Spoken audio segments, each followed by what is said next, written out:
Casting a shadow on this year's events is the ongoing search for missing Albuquerque balloonist Richard Abruzzo and his co-pilot Carol Reimer-Davis.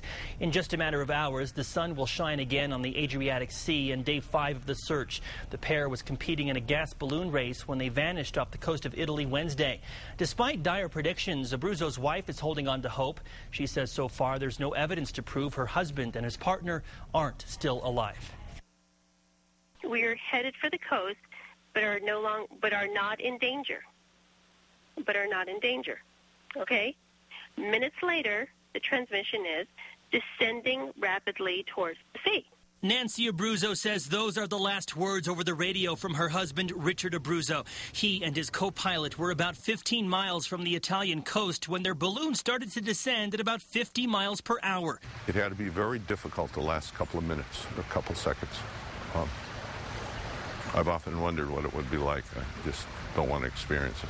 Mike Wallace flew in the Gordon Bennett race along with Abruzzo and Reimer-Davis. He thinks the conditions were too dangerous and survival is unlikely. We had survival gear with you and an inflatable raft, none of which does you any good in a catastrophic failure of your balloon. And that's why Nancy Abruzzo is holding on to hope, because Richard has landed safely in similar conditions in the past, and there's been no sign of anything yet. Any scenario you play out should equal debris, should equal something.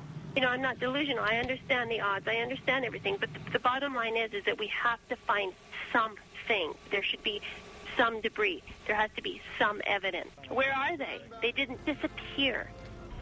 Divers and an underwater robot were added to the search today. Still nothing was found. Nancy Abruzzo says the Italian Coast Guard is telling her they're as puzzled as she is, and the search will not cease until some sign is found. Tomorrow, the searchers will begin dragging the bottom of the Adriatic Sea to see if there is any debris on the ocean floor. Stay with News 13 and KRQE.com for continuing coverage of the search for Richard Abruzzo and Carol Reimer-Davis. We'll have the latest beginning tomorrow on News 13 at 5:30.